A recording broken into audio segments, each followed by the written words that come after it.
सबसे पहले सर मैं किताबी दुनिया यूट्यूब चैनल की तरफ से आप सभी का मैं हार्दिक स्वागत करता हूं। प्रेमचंद जी की ये 140वीं जयंती के अवसर पर किताबी दुनिया यूट्यूब चैनल एक विशेष श्रृंखला प्रेमचंद विशेष के नाम से एक श्रृंखला की शुरुआत कर रहा है। इस कड़ी में आज हमारे साथ हैं प्रोफेसर अजय तिवारी जी, वरिष्ठ आलोचक, और हम सबके बीच उनका जो ज्ञान परास्त है, अनुभव है, वो सबसे अलग। बहुत सारे हिंदी के आलोचक आपने सुने होंगे, देखे होंगे, लेकिन ऐसे कम लोग होते हैं कि जिनका ज्ञान परास सिर्फ खाली एक विधा तक सीमित नहीं होता है। मैं सबसे पहले अजय सर का स्वागत करता हूं और हमारे साथ संजीव मजदूर झा हैं, जिन्होंने वर्धा से पीएचडी की है। अभी तक के करियर में जितना कुछ अपने ज्ञान के लिए जाने जाते हैं, उतना ही वो अपने आंदोलनों में उनकी जो सक्रियता है उसके लिए भी जाने जाते हैं। दूसरे हमारे साथी हमारे साथ जुड़े हैं अभिषेक गुप्ता, जो पीएचडी कर रहे हैं। काम तो उनका शैलेश पटियानी पर है, लेकिन वो साहित्य की दूसरी विधाओं में भी दखल रखते हैं। तो सबसे पहले मैं यहीं से सर से बात अपने शुरू करता हूं कि आज प्रेमचंद जयंती ऐसे समय में हम मना रहे हैं, तब चाहे राष्ट्रवाद का सवाल हो या किसानों और मजदूरों की स्थिति हो, हिंदू मुस्लिम एकता का सवाल हो, ऐसे बहुत सारे सवाल हैं कि जिन सवालों से प्रेमचंद ने अपने समय में कुछ हस्तक्षेप किया था, और वही सवाल आज भी हमारे सामने बने हुए हैं। इन सवालों को कैसे आज के संदर्भ में समझा जाए, यहीं से अपनी बात हम अजय सर से शुरू करते हैं। धन्यवाद और आप लोगों का स्वागत है। प्रेमचंद जिस दौर में लिख रहे थे वो दौर भारत की औपनिवेशिक गुलामी का दौर था, और आज हम जिस दौर में हैं इसमें फिर हमारे समाज में औपनिवेशिक प्रभुत्व बहुत अधिक बढ़ता हुआ दिखाई देता है। गुलामी भले न हो, लेकिन औपनिवेशिक दबाव हमारी नीतियों पर बहुत अधिक है। ये एक रिश्ता प्रेमचंद का हमारे समय से जुड़ता है। प्रेमचंद बड़े लेखक इसलिए बने कि उन्होंने अपने समय के इतिहास के सबसे निर्णायक प्रश्न को सबसे महत्वपूर्ण प्रश्न माना, और उससे जुड़े हुए समाज और जीवन के तमाम प्रश्नों को उन्होंने अपनी रचनाओं में, अपने विश्लेषण में बराबर उठाया। उन्होंने ये दिखाया कि कैसे सामाजिक, आर्थिक और राजनीतिक और सांस्कृतिक सवाल साहित्य के सवालों से अभिन्न रूप में जुड़े हुए हैं, और इसलिए प्रेमचंद विशुद्ध अर्थ में साहित्यकार नहीं कहे जा सकते। वो साहित्यकार से थोड़ा बड़े एक विचारक, एक चिंतक हैं। वो एक समाज चेता साहित्यकार हैं। वो ऐसा साहित्य नहीं लिखते जिसको कला कला के लिए कहा जा सकता है। आज फिर जब राष्ट्रीय नियति के प्रश्न और जनता के जीवन के प्रश्न महत्वपूर्ण होते जा रहे हैं, तब प्रेमचंद हमारे लिए बहुत अधिक प्रासंगिक हो जाते हैं। किसी सवाल पर आप बात करें, अगर हम जैसा हिंदी का आज का मानस है, बड़े सवालों को निर्णायक न माने, क्योंकि आज कोई उस तरह का, जैसे प्रेमचंद के समय में साम्राज्य विरोधी आंदोलन चल रहा था, भले आंदोलन कुछ दिन स्थिर रहे, लेकिन नीचे जनता में उस साम्राज्य विरोधी चेतना का प्रसार आंदोलन नहीं है, और उस तरह की साम्राज्य विरोधी चेतना नहीं। इसके विपरीत प्रेमचंद जिन चीजों से लड़ रहे थे, वही चीजें आज समाज में और बहुत कुछ बौद्धिक समुदाय में हावी होती हुई दिखाई पड़ रही है। ऐसे में अगर हम इन सामाजिक प्रश्नों से ही शुरुआत करें, तो आप देखें कि एक तरफ देश और दुनिया कोरोना जैसी, कोविड-19 जैसी महामारी से संघर्ष कर रहा है। इसी के समानांतर दूसरी तरफ निर्णय किया जाता है कि 5 अगस्त को राम जन्मभूमि का शिलान्यास होगा, और इस देश धर्मनिरपेक्ष देश का चुना हुआ प्रधानमंत्री वो शिलान्यास करेगा। मैंने धर्मनिरपेक्ष सत्ता एक धर्म विशेष के साथ इस तरह सीधे सीधे जुड़ रही है, तो सांप्रदायिकता और धर्मनिरपेक्षता का प्रश्न प्रेमचंद के लिए महत्वपूर्ण था, वो आज हमारे लिए फिर महत्वपूर्ण हो गया। तो उसके साथ सांप्रदायिकता के विस्तार और विकास के लिए जो एक सबसे महत्वपूर्ण चीज है, वो है लोगों के बीच बैठा हुआ अंधविश्वास, जिस अंधविश्वास को तमाम माध्यमों से बड़े पैमाने पर संगठित रूप में किया जा रहा है। अच्छा, और इतने चैनल्स पे इतने सीरियल्स हैं, उनमें 2 ही तरह के सीरियल सबसे ज्यादा धर्म पर आधारित और पुराण कथाओं को लेके जिस तरह के कलात्मक रूप से घटिया निकृष्ट सीरियल बनाए जा रहे हैं, और किस पर नहीं बनाए जा रहे हैं। और दूसरी तरफ हिंसा और अपराध। ये विचार करने की चीज है कि अंधविश्वास का और हिंसा, अपराध का सांप्रदायिकता से किस तरह का रिश्ता है। ये रिश्ता प्रेमचंद ने अपने समय में खोजा, और उन्होंने बराबर इस पर लिखा, रचनाओं में लिखा, इस पर विश्लेषणात्मक ढंग से लिखा। जैसे उनका मैं एक उल्लेख करना चाहता हूँ यहाँ, उन्होंने अंधविश्वास पर कई लेख लिखे। उनमें एक लेख में उन्होंने कहा कि ये जो पंडे पुरोहित हैं, लिखा उन्होंने कि बड़ी बड़ी जमींदारियां खड़ी कर दी हैं लोगों ने। और आप देखें इस समय के जितने पंडे पुरोहित हैं, नाम किसका किसका लिया जाए, तो ये सारे पंडे पुरोहित कितने बड़े बड़े आर्थिक साम्राज्य खड़े कर लेते। और तीसरी बात प्रेमचंद ने उनके साथ कही थी कि ये सारे लोग 2 काम करते हैं।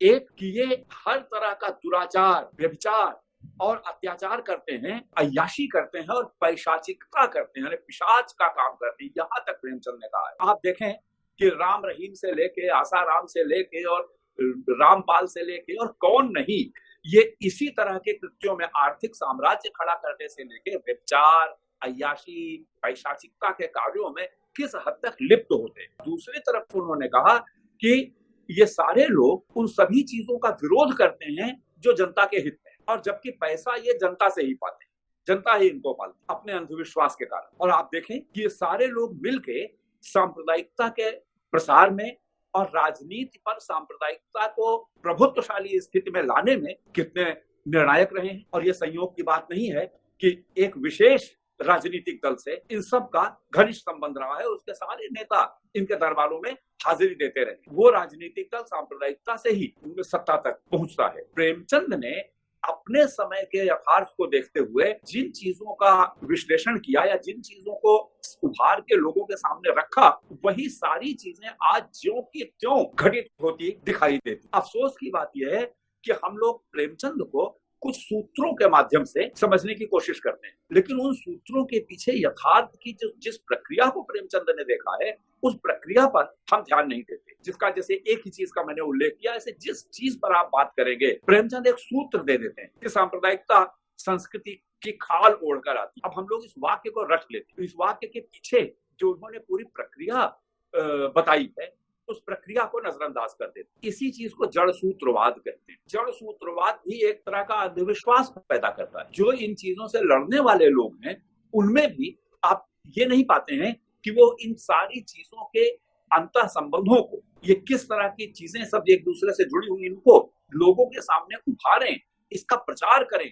इसको लेके आंदोलन करें। इन चीजों से लड़ने वाले भी इस प्रक्रिया पर ध्यान नहीं देते, इसलिए वैकल्पिक रणनीति नहीं बना पाते। प्रेमचंद हमें ये सीख भी देते हैं कि उस पूरी प्रक्रिया को समझो, उस प्रक्रिया को समझोगे तो उसके समानांतर एक विवेक संगत रणनीति भी बना सकोगे। हम लोग तो बौद्धिक क्षेत्र में काम करते हैं, साहित्यिक क्षेत्र में काम करते हैं, इसलिए हम राजनीतिक रूप से कोई संगठन बना के उसका विरोध नहीं कर सकते। जो लोग समाज में किसी स्तर पर सक्रिय हो सकते हैं, वे प्रेमचंद की परंपरा का ही विकास करेंगे। लेकिन जो नहीं भी हो सकते, वो अपने बौद्धिक कार्य से इन सारी चीजों के प्रति सजगता ला सकते हैं। ये उनकी सबसे बड़ी प्रासंगिकता है। सर, एक और सवाल इसी से जुड़ा हुआ है। प्रेमचंद बार बार कहते हैं कि सांप्रदायिकता को जिस संदर्भ में आजादी के आंदोलन देखा जाना चाहिए था, उस तरह से देखा नहीं गया। और वो सीधे सीधे उस बात का उल्लेख भी करते हैं कि अगर हम हिंदू सांप्रदायिकता को देखें तो जिस तरह से चाहे पंडित नेहरू हो या बाकी कांग्रेस के जो मेंबर हैं, जिस तरह से उसको देखना चाहिए था, उसका मुकाबला करना चाहिए था, उसके प्रति कहीं न कहीं नरम रुख अपना जाते हैं, या यूं भी कह सकते हैं कि वो उसकी उपेक्षा कर देते हैं कि इन पर गौर न किया जाए। आज भी हमारे सामने सांप्रदायिकता का जो रूप है वो इतना व्यापक हो चुका है कि आप सांप्रदायिकता को अगर श्रेणीबद्ध करना चाहें तो इतने रूप हैं कि वो मुश्किल पेश आती है। जैसे अभी कोरोना के दौरान तबलीगी जमात को लेकर के एक तरह का सांप्रदायिकरण किया गया, या और भी मौकों पर इस तरह की चीजें दिखाई पड़ती हैं। आज के सांप्रदायिकता को अगर हम समझना हो और उसमें प्रेमचंद की दृष्टि का सहारा लिया जाए तो क्या बातें हमको ध्यान में रखनी चाहिए? देखिए, सबसे पहली बात तो ये कहूंगा कि आजादी के बाद क्या होगा,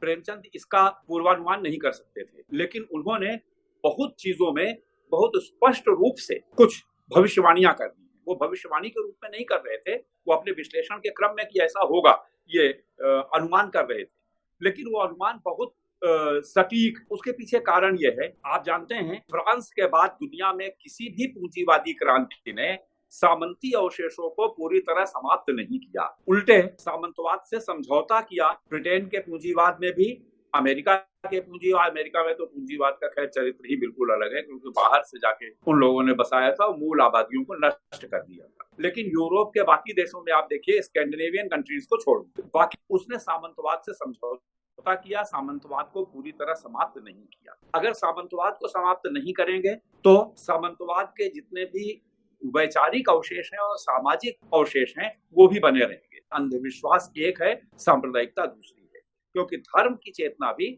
उसी सामंतवाद से जुड़ी हुई है। धर्म अगर आस्था तक सीमित है तो एक बात है, लेकिन धर्म जब सामाजिक भूमिका अदा करती है तो वो बहुत बड़ी ही प्रतिक्रियावादी चीज होती है। इसके पीछे जो कारण था, वो कारण ये था, पूंजी शत्रु सामंतवाद को मिटाएगा तो पूंजीवाद का जो शर्तवारी तरीकों का ही इस्तेमाल पूंजीवाद के खिलाफ करेगा। तो भविष्य में अपने हितों की रक्षा के उद्देश्य से पूंजीवाद ने सामंतवाद को मिटाया नहीं, उससे समझौता किया। दूसरी बात यह थी कि पूंजीवादी विकास के साथ संकट बढ़ता है, संकट बढ़ेगा तो किसानों में, मजदूरों में असंतोष बढ़ेगा, विद्रोह होगा, परिवर्तन के लिए संघर्ष चलेगा। तब उस स्थिति में ये जो पुराने अवशेष हैं विचारधारा के और सामाजिक संरचनाओं के, इनका उपयोग किया जा सकता है। और आप देखिए कि 1980 तक आते आते जनतांत्रिक आंदोलन बड़ी तेजी से बढ़ रहे थे, और बल्कि 1990 के बाद भी जनतांत्रिक आंदोलन काफी सशक्त थे। लेकिन उसी दौर में पूंजीवाद ने किस तरह, और मैं किसी राजनीतिक पार्टी की बात नहीं करूंगा, कि पूंजीवाद ने किस तरह का काम किया। सबसे पहले उसने मंडल आयोग के नाम पर एक ऐसी व्यवस्था लागू की जिसने समाज में जाति भेद की खाई को और गहरा कर दिया। जो वंचित समुदाय था उसको न्याय मिलना चाहिए, न्याय मिलने के तरीके और हो सकते थे, लेकिन जिस तरह, जिस उद्देश्य से ये काम किया गया, वो उद्देश्य समाज को संगठित करने का नहीं था, समाज को विघटित करने का था। इसलिए कि अगर समाज जाति बिरादरी में और अधिक कट्टरता से बंध जाएगा तो परिवर्तन का संघर्ष पीछे चला जाएगा और क्रांतिकारी संघर्ष, क्रांतिकारी शक्तियां हाशिए पर चली जाएंगी। उसके पहले राम मंदिर का ताला खोला गया और शाहबानो के केस में जो प्रगतिशील कदम उठाया था सुप्रीम कोर्ट ने, और जिससे मुस्लिम समुदाय का व्यापक हिस्सा, जिसमें आम लोग भी थे और बुद्धिजीवी भी थे, प्रसन्न थे कि कम से कम तलाक के नाम पर जो कुछ भी हो रहा है और पूरा जो कठबुल्लों का साम्राज्य चल रहा है वो कमजोर पड़ता है, तो संसद में कानून बना के शाहबानो के केस में एक प्रतिक्रियावादी कानून बनाया गया। जातिवाद और हिंदू मुस्लिम संप्रदायवाद दोनों को राज्य सत्ताओं ने संरक्षण दिया, और जिन राज्य सत्ताओं ने दिया वो अलग अलग पार्टियों की थी, लेकिन दोनों का मूल तत्व था पूंजीवाद। और उसके बाद आप देखें कि वामपंथ उस समय तक इतना अप्रासंगिक नहीं था। 2004 के लोकसभा चुनाव में अब तक के इतिहास में भारत में वामपंथ सबसे सशक्त होकर उभरा, लेकिन कुछ अपनी गलतियों से और कुछ ये चारों तरफ के वातावरण से, जहां मंदिर के नाम पर, पिछड़ा के नाम पर, इसके नाम पर, उसके नाम पर जातिवादी राजनीति खड़ी हुई, जो जातियों पर फोकस करती थी और जो धर्म पर, हिंदुत्व पर फोकस करती थी, ऐसी राजनीति खड़ी हुई। आप देखें कि पूरे समाज का क्या वातावरण बन गया। पूंजीवाद के साथ ये अनिवार्य है, उसके राजनीतिक मंच अलग अलग हो सकते हैं। नेहरू जी वैज्ञानिक चेतना की बात करते थे, वैज्ञानिक किस्म के दिमाग की बात करते थे, वो उस पर विश्वास भी करते थे, लेकिन वो पूंजीवादी राज्य सत्ता के मुखिया थे। दूसरी तरफ वो संप्रदायवाद से समझौता भी करते थे। ये विडंबना हमें उनके पूरे शासनकाल में बार बार दिखाई पड़ी, और अब पूंजीवाद का ऐसा रूप सामने है जो सीधे सांप्रदायिकता को ही आधार बनाकर राज्य सत्ता पर काबिज है। ये चीज आपको फाशिज्म की तरफ ले जाती है। अब इसके थोड़े विश्लेषण में हमको जाना चाहिए। सांप्रदायिकता है क्या? हम उस बहस में बहुत ज्यादा नहीं जाएंगे जिस बहस से अभी बहुत सारे बुद्धिजीवी उत्तेजित होते रहते हैं, लेकिन हम अगर प्रेमचंद तक ही सीमित रख के अपनी बात को करें, क्योंकि आप प्रेमचंद पर बात कर रहे हैं, उन्होंने सबसे पहली बात ये की थी, सांप्रदायिकता का संस्कृति से कोई संबंध नहीं है, वो केवल संस्कृति की खाल हो। अब देखिए, सांप्रदायिकता संस्कृति को धर्म के रूप में परिभाषित कर, सांस्कृतिक राष्ट्रवाद की बात की जाती है, और उस सांस्कृतिक राष्ट्रवाद का सार तत्व क्या है? हिंदू राष्ट्र का निर्माण, हिंदू जनता का ध्रुवीकरण, हिंदू जनता को संगठित करना।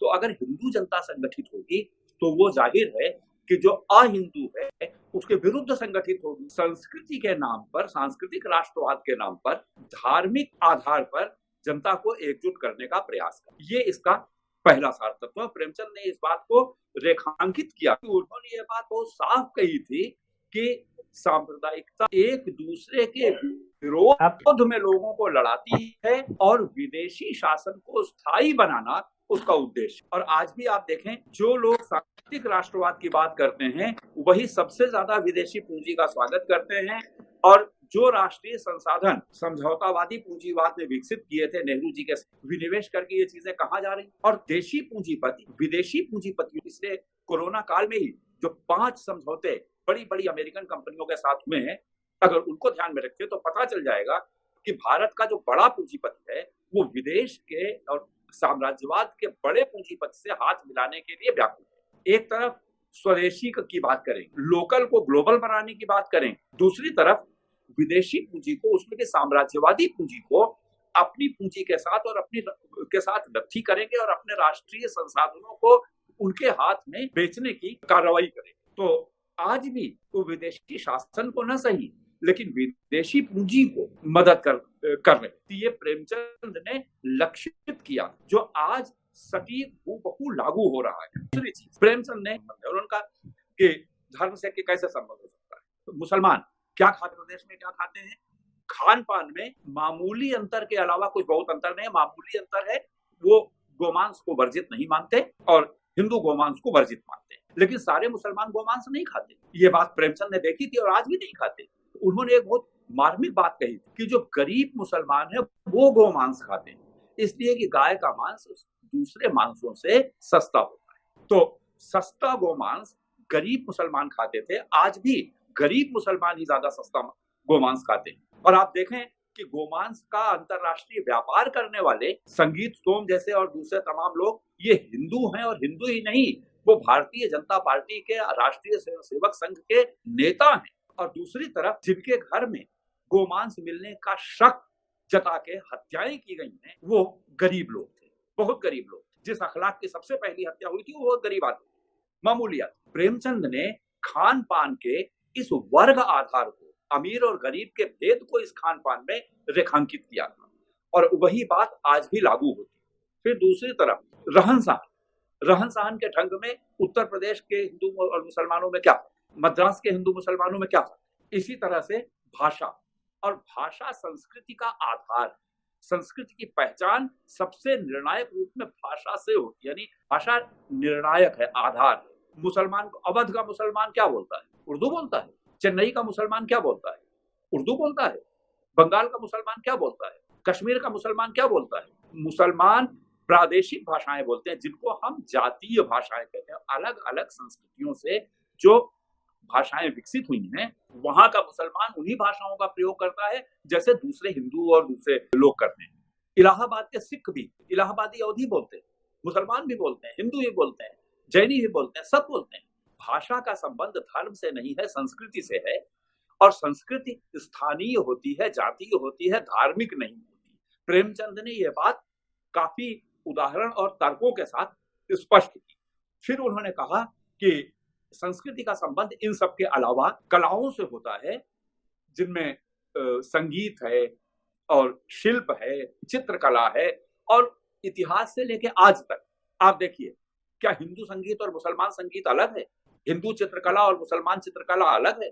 मुगल दरबारों में, मैंने तो उस पर एक पूरी पुस्तक संपादित की है, लोक भारती से आई है, संगीत कविता हिंदी और मुगल बादशाह, ये किताब। मुगल दरबारों में अकबर के समय से ही जिस भाषा में वो कविता लिखते हैं, वो भाषा ब्रज है, वो फारसी में नहीं लिखते, ब्रज में लिखते हैं। औरंगजेब जैसा कट्टर भी ब्रज भाषा में कविता लिखता है, और फारसी के कवियों को दुत्कारता रहता है, फारसी के कवियों को महत्व नहीं देता। और एक से एक हिंदी के बड़े बड़े कवि औरंगजेब तक के दरबार में थे, वो ब्रज में कविता लिखते हैं, और वो कविताएं सारी गाने वाली। उनके यहाँ संगीत का विकास हुआ, और वो संगीत कौन सा है? ईरानी संगीत। वो ध्रुपद था, जिस ध्रुपद में सुर, वही ध्रुपद था। उनके एक किताब 1845 के बीच 5 खंडों में निकली थी, वो संगीत राग सागर, संगीत राग कल्पद्रुम, राग सागर जी ने उसका संपादन किया था। बड़े परिश्रम से देश भर में घूम घूम के उन कठिन परिस्थितियों में उस आदमी ने यह काम किया था, बड़ा महान काम। तो उसमें उन्होंने उन सारे पदों को भी संकलित किया है, उनके नाम भी दिए हैं, 5 खंडों में बिखरे हुए हैं वो सारे छंद। वहां आप देखें कि वो सारे ध्रुपद के रागों में और तालों तक का उल्लेख है, राग के साथ ताल का भी उल्लेख है। तो संगीत ये भारतीय संगीत था, कोई मुस्लिम संगीत अलग नहीं था। और चित्रकला, अगर 5 कलाकारों ने मिलकर चित्र बनाया है तो बता देता था कि ये अंग इस चित्रकार ने, ये अंग इस चित्रकार ने, ये अंग इस चित्रकार ने बनाया। उस समय मुगल दरबारों में बनाए गए चित्र देखिए और राजपूत दरबारों में बनाए गए चित्र देखिए, उन चित्रों की शैली में कोई अंतर नहीं। तो वो चित्र, उसका हिंदू मुसलमान से कोई संबंध नहीं है। तो इसलिए ये सब जो संस्कृति के आधार, धर्म से, धर्म के बजाय चित्र, संगीत, मूर्ति शिल्प, भाषा और खान पान, रहन सहन, संस्कृति इन चीजों से बनती है। इनमें कहीं भी कोई सांप्रदायिक, कोई धार्मिक अंतर नहीं है। लेकिन आप पूरा डिस्कोर्स देखिए, पॉलिटिकल डिस्कोर्स, उनके समय भी जो मुस्लिम लीग और हिंदू महासभा कर रहे थे और बाद में आरएसएस भी कर रही थी, वो क्या था, और आज वही चीज वो लोग कर रहे हैं कि नहीं कर रहे हैं। और उसका मुकाबला प्रेमचंद इन तर्कों के साथ कर रहे थे, वो आज भी लागू होता है और आज भी उससे टकराने में ये चीज हमारी मदद कर। यहाँ एक चीज मैं जोड़ना चाहता हूँ, वो ये कि जैसे सांप्रदायिकता लोगों को एक दूसरे से लड़ा के, एक दूसरे के विरोध में ध्रुवीकरण करके उनका विदेशी शासन को स्थायी बनाने की कोशिश करती थी, ऐसे ही आज सांप्रदायिकता के साथ साथ एक जो जातिवादी विमर्श है, ये भी वही काम करता। और अब समय है कि इस बात को खुलकर कहना चाहिए। इसके दो प्रमाण मैं देता हूँ। दलित विमर्श के एक सिद्धांतकार हैं चंद्रभान प्रसाद, उन्होंने अनेक बार ये बात लिखी है कि अमेरिका को भारत पर अपना राजनीतिक प्रभुत्व कायम करना चाहिए। दलितों के हित में अमेरिका का राजनीतिक प्रभुत्व कायम हो, ये कौन सी विचारधारा जाति के नाम आप करते हैं और उसके साथ आप अमेरिकी वर्चस्व को आमंत्रित कर, कहीं दुश्मन नहीं मानते। अमेरिका को चाहिए कि भारत में अपना प्रभुत्व कायम करे। दूसरी तरफ आप देखें, पिछड़ावाद के सिद्धांतकार हैं एक वीरेंद्र यादव, उन्होंने 1857 के संघर्ष को प्रतिक्रियावादी और सामंतवादी संघर्ष बताया और उसके साथ साथ तो पूरे अंग्रेज परस नजरिए से उन्होंने सारे इतिहास की व्याख्या की। और तमस के बारे में बात करते हुए उन्होंने तमस की आलोचना इस बात पर की कि तमस में सांप्रदायिक दंगों और सांप्रदायिक उन्माद के लिए अंग्रेजों को उन्होंने मूल रूप से जिम्मेदार बताया है। और उन्होंने कहा कि अंग्रेज बिल्कुल जिम्मेदार नहीं थे, तो वो अंग्रेजों के पक्ष में खड़े होते। आप देखें कि इतिहास के विवेचन में साम्राज्यवाद के पक्ष में खड़े होना, वर्तमान के विवेचन में साम्राज्यवाद के प्रभुत्व को आमंत्रित करना, ये इस विमर्शवाद का मूल सार तत्व है। सांप्रदायिकता के साथ साथ इस विमर्शवाद के मुकाबले भी हिंदी के बुद्धिजीवियों को अपनी आवाज उठानी पड़े। पूरी दुनिया की जनता का अगर व्यापक विरोध किसी एक, इसको बहुत उदाहरणों से सिद्ध करने की जरूरत नहीं है, क्योंकि आप देखें कि सोवियत संघ के विघटन के बाद से पूरे दंगे, जितने कत्लेआम हुए, जितने आपसी संघर्ष हुए, सब में साम्राज्यवाद पीछे से मौजूद। अफगानिस्तान में जो कुछ हुआ, सीधे साम्राज्यवाद मौजूद है। पाकिस्तान के माध्यम से आतंकवादियों को मदद करने वाला साम्राज्यवाद मौजूद है। इराक पर हमला करने वाला साम्राज्यवाद है। भारत को तोड़ के टुकड़े टुकड़े बांटने की सारी योजना साम्राज्यवाद की थी। अभी तो भारत चूंकि उनके रणनीति का हिस्सा बन रहा है स्वेच्छा से, इसलिए अभी भारत पर सीधे हमला नहीं कर रहे हैं, लेकिन भारत पर दबाव बराबर आप देखें कि कई मोर्चों पर वो भारत पर दबाव बनाते हैं कि नहीं, हम तुम्हारे लोगों को आने नहीं देंगे, हम तुम्हारे ऊपर व्यापार का प्रतिबंध लगा देंगे, तुम हथियार खरीद लो। और हमारे प्रधानमंत्री जाते हैं और खरबों रुपए के हथियार खरीद देते हैं, मामला थोड़े दिन के लिए ठंडा हो जाता है। हमारी अर्थव्यवस्था पर ये जो हथियारों की खरीद है, इसका बोझ पड़ता है कि नहीं पड़ता है?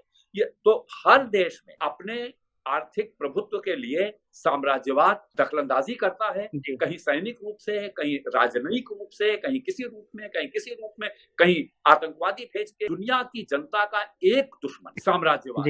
अफसोस यह है कि उस साम्राज्यवाद के मुकाबले आज दुनिया में कोई एक वैकल्पिक शक्ति केंद्र नहीं है। लेकिन शक्ति केंद्र न होने से क्या संघर्ष की चेतना रुक जाएगी? प्रेमचंद मशाल लेके आज भी हमें दिखा रहे हैं कि नहीं, इस बात को समझो, इस सारी प्रक्रिया को समझो। साम्राज्यवाद को आर्थिक स्तर पर, सांस्कृतिक स्तर पर और राजनीतिक स्तर पर, सभी स्तरों पर अच्छी तरह से पहचानो और अपने विकास के लिए, अपनी जनता के हित के लिए नीतियों का अंगीकार करो और उन नीतियों को लागू करने के लिए संघर्ष।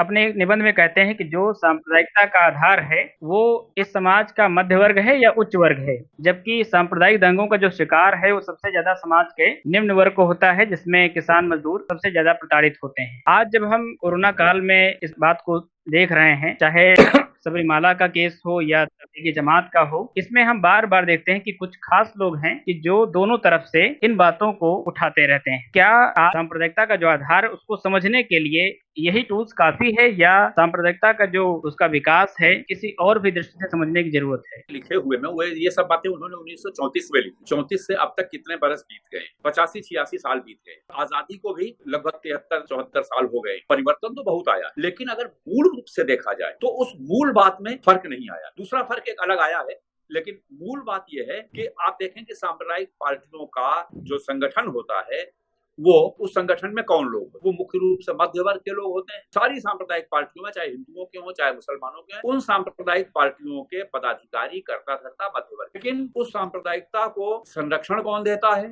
राजनीति देती। और उस राजनीति के साथ धन सत्ता का संबंध है या नहीं है, आप अच्छी तरह से देख। राजनीति, और हम उसको पूंजीवादी राजनीति कहते हैं। आप देखें कि राजनीतिक पार्टियां धनवानों की सहायता के बिना आगे नहीं बढ़, या नहीं बढ़। जो सांप्रदायिकता का उपयोग करने वाली राजनीतिक पार्टियां हैं, उनके पीछे धन सत्ता वाले लोग मौजूद, धन सत्ता उसका इस्तेमाल कर। आज भी ये बात सही है। जब आप देखेंगे कि जनता महंगाई से, बेरोजगारी से या इस तरह की दूसरी समस्याओं से व्यग्र होती है, इसलिए 30 वर्षों में हिंदुस्तान में सांप्रदायिकता है और सांप्रदायिक मुद्दा उठ जाता है। उसके द्वारा वो जनता की सारी जरूरतों को पीछे कर देते हैं, जाके गिर जाते हैं, क्योंकि अंधविश्वास पहले से मौजूद। उस अंधविश्वास का पूरा इस्तेमाल ये धन सत्ता के लोग करते हैं। उनकी फंडिंग कौन करता है? इन राजनीतिक पार्टी। ये बात बिल्कुल सही। और तीसरी बात भी सही है कि उसमें शिकार कौन बनता है। अभी हाल के दिल्ली दंगे देखिए आप, कोरोना की शुरुआत के दिनों में ट्रंप जिस समय आए, जब सरकार कोरोना को योजनाबद्ध तरीके से दिल्ली के दंगों के शिकार किन इलाकों में दंगा, धन सत्ता का इस्तेमाल करते हुए गरीब मारा जाता है और उसमें लड़ने वाले कभी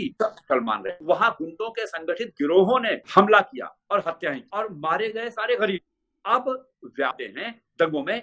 ये 2002 के गुजरात दंगों के बाद से उभरी हुई नई प्रवृत्ति है, ये इसके पहले नहीं थी। इसलिए कि आर्थिक कारोबार से हटाओ, ये कारोबार हिंदुओं को मिल जाएगा, ये भी ध्रुवीकरण की राजनीति का हिस्सा है। तो प्रेमचंद की मूल बात सही थी। अब इसमें एक चीज और जोड़ दीजिए कि उस समय अंग्रेज कितना खुलेआम सहायता करते थे आर्थिक रूप से पता नहीं, लेकिन अब एनआरआई के नाम पर, माने जो विदेश में रहने वाले मूल भारतीय निवासी हैं, उनके नाम पर, दूसरे नामों पर बहुत पैसा इनको मिलता है। अभी तो पीएम केयर्स के नाम पर चीन से भी मिला और अमेरिका से भी मिला। राम मंदिर आंदोलन की शुरुआत जब हुई थी तो 88-89 में, उस समय पैसे की कीमत आज की तुलना में बहुत कम थी। 600 करोड़ रुपए विश्व हिंदू परिषद को आए। आज वो होते तो 6000 करोड़ से भी ज्यादा। फॉरेन फंड, ये नई चीज है जो प्रेमचंद के सामने नहीं। तो प्रेमचंद मूल दिशा तो दिखाते हैं, लेकिन 80-90 साल में स्थितियां थोड़ी विकसित हुई हैं, बदली हैं, उनके साथ नई प्रवृत्तियां जुड़ी हैं। उनकी मूल बात तोता की तरह नहीं जा सकता, उनसे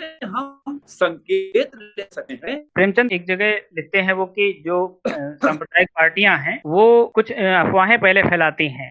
इस्लाम का जो यहाँ विकास, यहाँ जिस तरह से प्रचार और प्रसार हुआ है, वो तलवार के बल पर किया गया।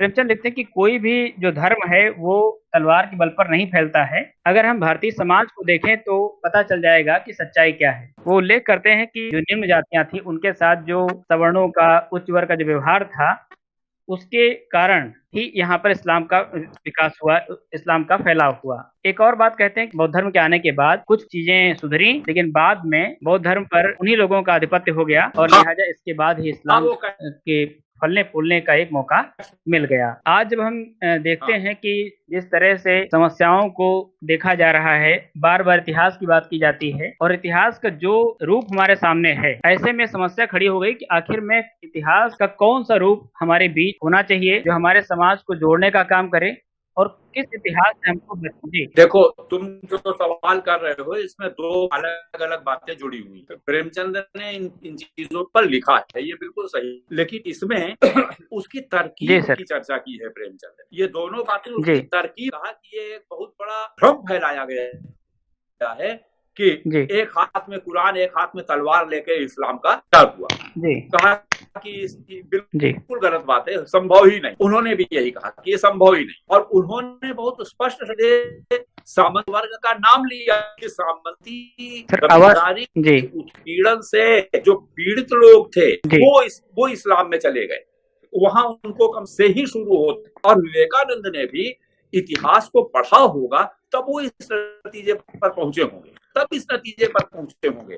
तो ये बात आज तक लागू होती है। तलवार के जोर पे इस्लाम फैलना, ये मिथक, इस तरह के मिथक सांप्रदायिकता बराबर निर्मित कर। और फिर प्रेमचंद ने उसमें बौद्ध काल का और फिर ब्राह्मण काल का उल्लेख किया है। ने एक जगह ये भी कहा है कि इतिहास जितनी जल्दी हमारे शालाओं से उठ जाए उतना भला होगा देश का। इसलिए कि आस बदलने पर जब भी राष्ट्रीय स्वयंसेवक संघ से जुड़ी हुई राजनीतिक पार्टियां, चाहे पहले जनसंघ थी या भाजपा है, सत्ता में प्राचीन पथ प्रदर्शक हुआ करता है। प्राचीन सर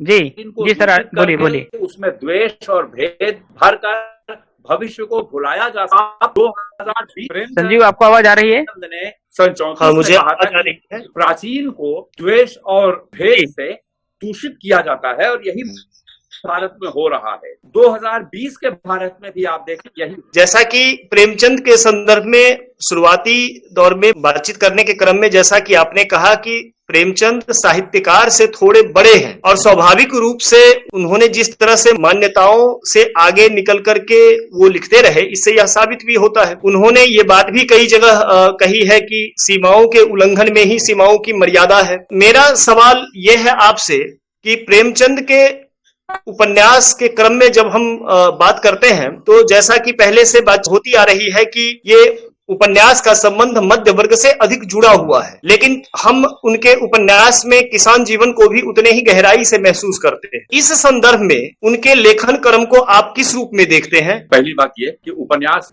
औद्योगिक क्रांति के साथ पैदा हुआ था। औद्योगिक क्रांति के साथ यूरोप में एक नया मध्य वर्ग पैदा हुआ था। उस मध्य वर्ग के लिए एक नया फॉर्म डेवलप हुआ, उसको उपन्यास कहा गया। इसलिए उपन्यास को मध्य वर्ग का महाकाव्य कहा गया। लेकिन भारत में उस तरह की औद्योगिक क्रांति नहीं हुई थी। यहाँ औद्योगिक क्रांति होने से पहले औपनिवेशिक सत्ता कायम हो गई थी और औपनिवेशिक सत्ता ने यहाँ के सारे औद्योगिक और व्यापारिक विकास को तहस नहस किया था। तो भारत का बड़े पैमाने पे देहातीकरण हुआ था। ये जो देहातीकरण हुआ था, इसके कारण यहाँ किसान जीवन और ग्रामीण को उन्होंने अपने उपन्यास का आधार बनाया। इसलिए ये कह सकते हैं कि मध्य वर्ग के महाकाव्य को किसान का महाकाव्य बनाया प्रेमचंद ने। ये भारतीय परिस्थिति में उपन्यास की अंतरात्मा का रूपांतरण। दूसरी बात, जो भारतीय समाज की आवश्यकताएं थी, प्रेमचंद ने उनके अनुसार उपन्यास की आत्मा में ही परिवर्तन नहीं किया, उसके ढांचे में भी परिवर्तन। तो मैं उनका एक उपन्यास हूँ रंगभूमि। आप रंगभूमि देखें तो रंगभूमि में दो तरह के परिवर्तनों की कथा गई। एक और दूसरी तरफ आप देखें कि पुराना सिस्टम टूट रहा है, सामंती समाज नष्ट हो रहा है, उसकी जगह पूंजीवादी समाज। भारतीय समाज का सबसे बड़ा निर्णायक ऐतिहासिक प्रश्न था, प्रेमचंद ने उसमें लिया। उनके रंगभूमि उपन्यास की तुलना अगर किसी से करनी हो तो वॉर एंड पीस से की जा सकती है। तो हालांकि कलेवर उससे थोड़ा छोटा। आप उसमें देखें भारतीय समाज के जितने कौन सा वर्ग नहीं, उस तीन मुख्य धर्म थे, हिंदू मुसलमान ईसाई, उसमें वो तीनों हैं। इस तरह अपने तरह जो बने उस समय का पूरा हिंदुस्तान उसमें समा गया। और इस परिवर्तन की कथा का नायक उन्होंने सूरदास को रखा है, जिसके लिए शुरू मानवीय रूप से है और दमार है ये सामाजिक रूप से, जो हर तरह से इतना हीन है, वो एक मामूली इस परिवर्तन की कथा में महानायक बन जाता है। प्रेमचंद ने बाद के अंश में काफी लिखा है। मेरा दूसरा प्रश्न आपसे ये है, आज के संदर्भ में जैसे कि राजनीतिक और पूंजीवादी संस्थानों से लगातार एक नारा सुनने को मिल रहा है कि महामारी को अवसर में बदला जाए, जबकि इस आधार पर यदि हम प्रेमचंद के संपूर्ण साहित्य को देखते हैं तो त्रासदी के प्रभावों का उल्लेख करते समय वे सामाजिक संरचना की पृष्ठभूमि को अधिक उसकी उत्कृष्टता को लेकर के अधिक बल देते और जरूरत पड़ने पर वो इस तरह की संस्थाओं से जो इस तरह के विज्ञापन आते हैं या इस तरह की जो नारेबाजी आती है उसका विरोध भी करते हैं, चाहे वह अकाल का संदर्भ हो या अगर हम बिहार में होने वाले 30 के दशक में जो भूकंप है अगर हम उसकी बातचीत करें तो हम देखते हैं कि गांधी ने जब ये कहा था कि बिहार में पाप बढ़ने के कारण भूकंप आया और यह एक प्रकार का दैवी प्रकोप है, उस संदर्भ में भी अगर हम चीजों को देखें तो के.एम. मुंशी के साथ महात्मा गांधी हंस के संपादन मंडल में थे। बावजूद इसके प्रेमचंद अपने साहित्यिक अवदान को पूरा करते हुए और एक पत्रकार की भूमिका को भी अदा करते हुए वे इस तरह के आडंबरों का और इस तरह की व्याख्याओं का विरोध भी करते हैं। तो आज जो महामारी का एक संकट है हमारे सामने में, जो एक चुनौती पेश कर रही है, इस संदर्भ में अभी के वर्तमान साहित्यकारों के अप्रोच का मूल्यांकन आप किस प्रकार से देखते हैं? देखिए, इसमें दो तीन बातें उलझी हुई। पहली बात यह है कि गांधी जी का ये बयान एक तरफ लोगों के बीच फैले हुए अंधविश्वास का उपयोग करता है। प्रेमचंद ने अंधविश्वास के इस उपयोग का और इससे अंधविश्वास मजबूत भी होता है, इसका विरोध किया। लेकिन दूसरी तरफ गांधी एक आंदोलनकारी, वो आंदोलनकारी की हैसियत से उन्होंने क्या कहा था, क्या क्या पाप बढ़ा है? उन्होंने कहा कि यहाँ अछूतों के साथ दुर्व्यवहार बढ़ा है। विद्यापति ने जब कहा कि युद्ध के समय व्यापारी चीजों की कीमतें बढ़ा देते हैं और उससे बहुत मुनाफा कमाते हैं, तो आप देखें कि आपदा को अवसर में बदलने का काम 14वीं शताब्दी के व्यापारी भी कर रहे थे और 20वीं शताब्दी के व्यापारी भी कर रहे हैं।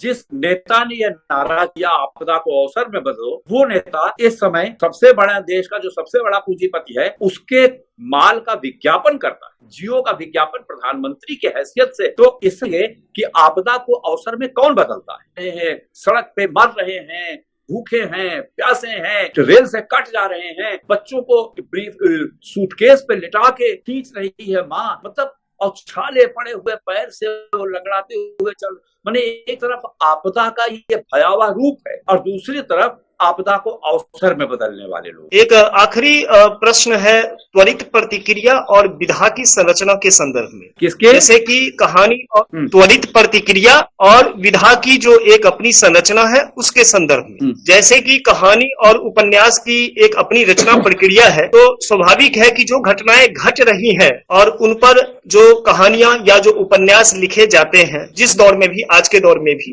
वह एक मसला बनता है। जबकि प्रेमचंद के साहित्य के संदर्भ में यदि हम ऐसा देखें तो इस तरह की चीजें कम मिलती है, जबकि जिन मुद्दों पर, जिन राजनीतिक, सामाजिक और सांस्कृतिक मुद्दों पर त्वरित प्रतिक्रिया करना आवश्यक है, उसके लिए वे आलेख और संपादकीय आलेखों का चुनाव करते हैं और काफी लिखते हैं। जैसे कि फ्रांस के युद्ध की तैयारी पर, मलियाना के मुसलमानों पर, रूस के समाजवाद पर, इस तरह के ढेरों ऐसे विषय है जिस पर वे त्वरित प्रतिक्रिया उन्हें करनी चाहिए और वे करते भी हैं। लेकिन इसके लिए वे किसी उपन्यास या किसी कहानी का चयन नहीं करते हैं जो घटनाएं समाप्त नहीं हुई है और जो घट ही रही है। तो इस आधार पर विधा के चुनाव को लेकर के आज के साहित्यकार जो विधा चुन रहे हैं त्वरित प्रतिक्रिया के लिए, उस संदर्भ में आपके क्या विचार है?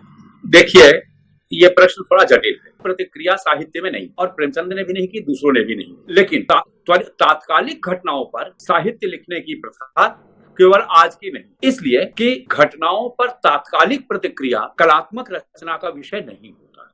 किसी ने नहीं किया। अगर आज कोई कर रहा है तो वो करने दीजिए, वो साहित्य का हिस्सा नहीं बन पाए। लेकिन तात्कालिक घटनाएं साहित्य में आती हैं, इसके ढेरों भरे पड़े हैं। तुलसीदास, उन्होंने बनारस के अकाल पर बहुत कुछ लिखा है और वो बनारस का अकाल उनके सामने घटित हो रहा था।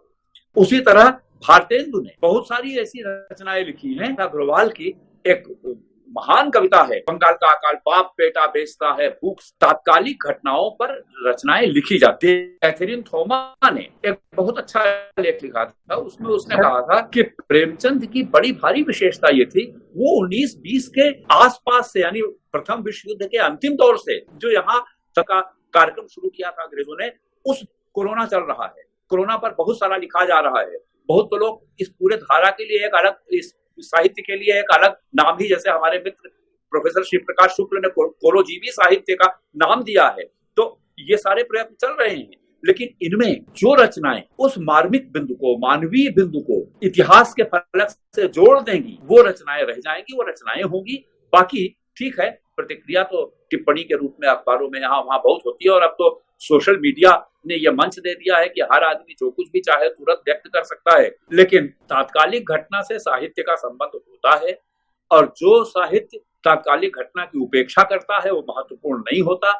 लेकिन जो साहित्य तात्कालिक घटना पे केवल आत्मगत प्रतिक्रिया होती है, वो भी साहित्य नहीं। सर, मेरी एक जिज्ञासा। हाँ बेटा। पिछले काफी वर्षों से, और विशेषकर देखें तो पिछले 2 दशकों से, प्रेमचंद बहुत से लोगों के निशाने पे हैं। ये अंतराल से उपजी अनास्था है क्योंकि उनकी मृत्यु के इतने वर्ष हो गए हैं, या फिर ये इसलिए है कि प्रेमचंद किसी शिविर विशेष से के प्रति प्रतिबद्ध नहीं थे, या फिर ये तथाकथित जो अस्मिता विमर्श के नाम पर जो पूर्वाग्रह प्रचलित हो गए हैं उसके कारण है? देखिए, प्रेमचंद पर सबसे पहले ब्राह्मण विरोधी होने का आक्षेप लगा था। जी। ज्योति प्रसाद निर्मल ने यह आरोप लगाया था, जिन्होंने निराला जी पर भी आरोप लगाए और सबसे निराला जी के खिलाफ भी लिखा था।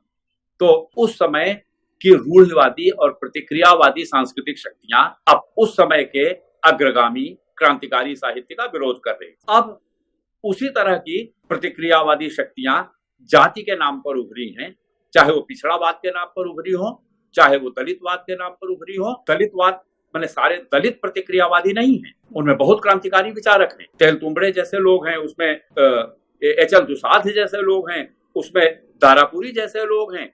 ये सारे दलित लोग हैं और ये सारे महत्वपूर्ण लोग हैं जो दलित समाज में रूपांतरण लाना चाहते हैं। इनमें से कोई प्रेमचंद का विरोधी नहीं। जो दलित साहित्य, जो विमर्शवादी साहित्यकार निहित स्वार्थों से परिचालित हैं, जो समाज में परिवर्तन के विरोधी हैं और जो सत्ता में भागीदारी के लिए व्यग्र हैं, वे प्रेमचंद का विरोध कर। अभी हाल में प्रेमचंद के कुछ विरोधी ऐसे निकले।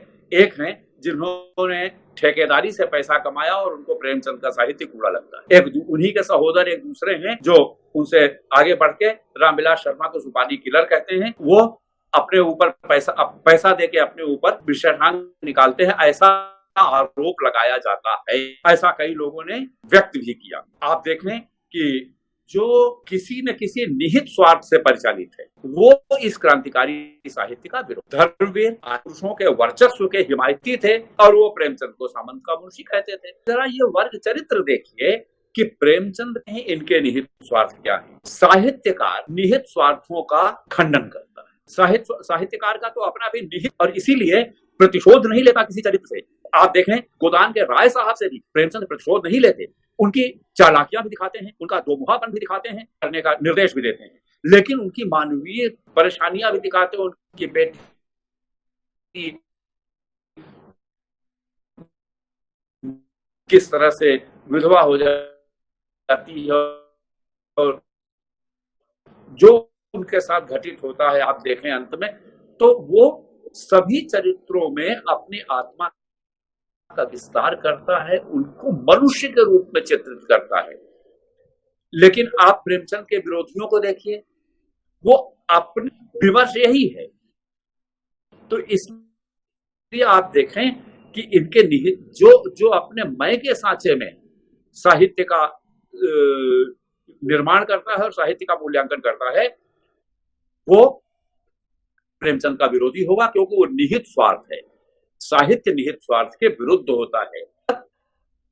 एक ब्राह्मणवादी थे, एक दलितवादी हैं, ये सारे निहित स्वार्थी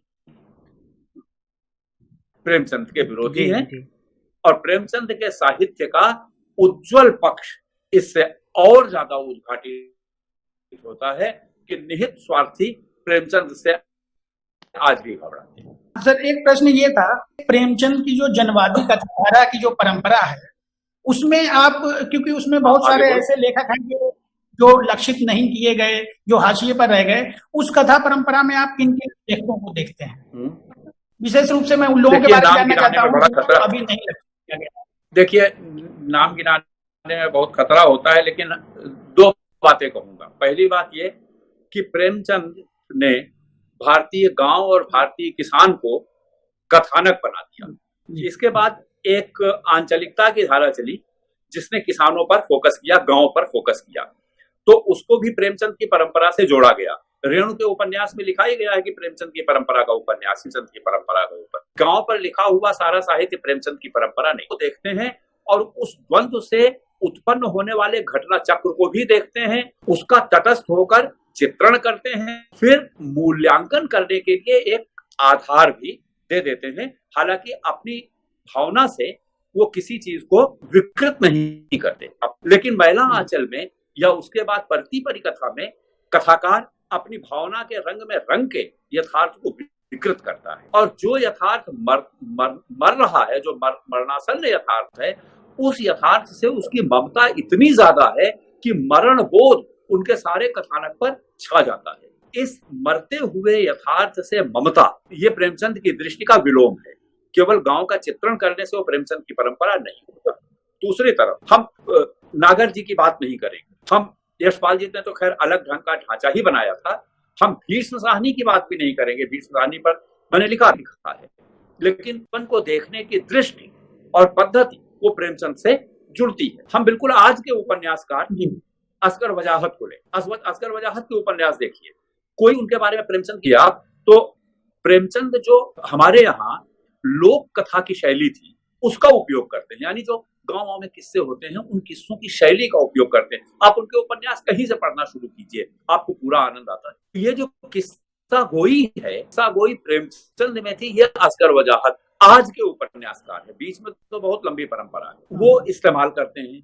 मैं उनको प्रेमचंद की परंपरा में देखता हूँ। उसी तरह से आप देखें कि प्रेमचंद यथार्थ के वो स्थिर चीजों को नहीं देखते, वो घटना में बदलते हुए यानी प्रक्रिया में चीजें आप बरखा रचाई देगा, कोई उपन्यास उनका देखिए, आप पाएंगे कि उनके यहाँ भी का एक पक्ष है, जैसे प्रेमचंद का एक पक्ष है, लेकिन उसके कारण वो अपने पक्ष को अकारण पीड़ित या अकारण विजयी नहीं दिखाते। असगर वजाहत भी करते हैं, वो मिटते हुए फ्यूडलिज्म को, टूटते हुए फ्यूडलिज्म को दिखाते हैं, उसकी मार्मिकता भी दिखाते हैं, उसकी अमानवीयता भी दिखाते हैं, दोनों से दिखाते हैं उस फ्यूडलिज्म। और बदल के क्या आ रहा है, वो जो नया पूंजीवाद सामाजिक मानवीय संबंधों में बदलाव कर रहा है, वो उससे कोई बेहतर नहीं है, उसके बजाय एक दूसरे तरह की व्यावसायिकता पैदा कर रहा है, ये भी दिखाते हैं। यही प्रेमचंद दिखाते हैं। आप रंगभूमि देखिए तो रंगभूमि में जो पुराना समाज था वो ठीक है, बड़ा संगठन, आपस में काफी जुड़े हुए थे लोग, लेकिन उत्पीड़न था उस समाज। उत्पीड़न ना होता तो एक आदमी भिखारी ना होता। और नया समाज आ रहा है, उसको सिर्फ स्वार्थ चाहिए, सिर्फ मुनाफा चाहिए, वो अपने स्वार्थ में अंधा है, उसके लिए बेटी भी कुछ नहीं है, बेटी का भी सौदा करने को तैयार है। तो पूंजीवाद सारे संबंधों को स्वार्थ के संबंध बनाता है, ये बात मार्क्स कहते थे। आप यही बात असगर वजाहत के यहाँ देखिए, तो मानवीय संबंधों को, सामाजिक संबंधों को परिवर्तन किस तरह से बदल रहा है, उसको क्या रूप दे रहा है, इसको तटस्थ होकर देखना, ये प्रेमचंद की परंपरा है। ये परंपरा बहुत से रचनाकारों में है, इसलिए विमर्शवाद जैसे आंचलिकता प्रेमचंद की परंपरा के विपरीत थी, वैसे जबकि हालांकि उसका कुछ संबंध प्रेमचंद से था, क्योंकि आंचलिकता में भी उस संघर्ष को देखा जाता था। यहाँ तो उस संघर्ष को देखा ही नहीं जाता, यहाँ तो एक अत्याचारी और एक उत्पीड़ित, एक विक्टिम, एक ऑप्रेसर, ये सीधा एक फार्मूला बना हुआ है, उस फार्मूले में रचना की जाती। तो ये प्रेमचंद के विरोधी हैं, ये प्रेमचंद की परंपरा भी नहीं है।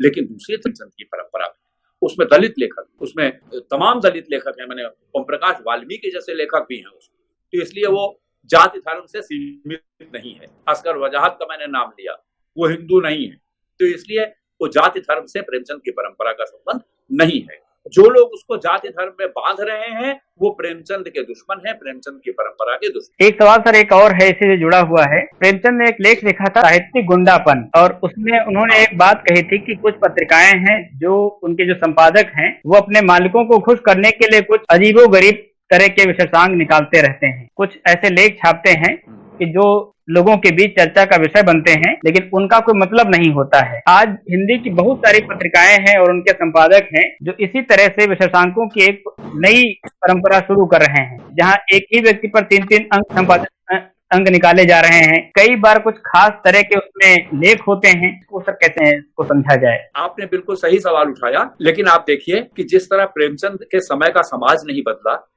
प्रेमचंद के समय के सांस्कृतिक प्रश्न नहीं बदले, और वो आज भी कायम। उसी तरह पत्रकारिता में भी प्रेमचंद ने जिस प्रवृत्ति का उल्लेख किया था वो प्रवृत्ति आज तक विद्यमान है, जिसमें कुछ उदाहरण आपने दिए। लेकिन तब से पूंजीवाद में विकृति और आई है, उसके साथ साथ संस्कृति और पत्रकारिता में भी विकृति और आई। और प्रेमचंद के समय तो वहीं तक की पत्रकारिता थी। आज जो विकास हुआ है उसके आधार पर मैं 3 तरह की साहित्यिक पत्रकारिता मानता हूं, एक प्रतिष्ठित, एक उपेक्षित और एक गटर। अब गटर पत्रकारिता काफी हावी है, ऐसी 2 पत्रिकाएं दिल्ली से निकलती हैं और एक पत्रिका कलकत्ता से निकलती है।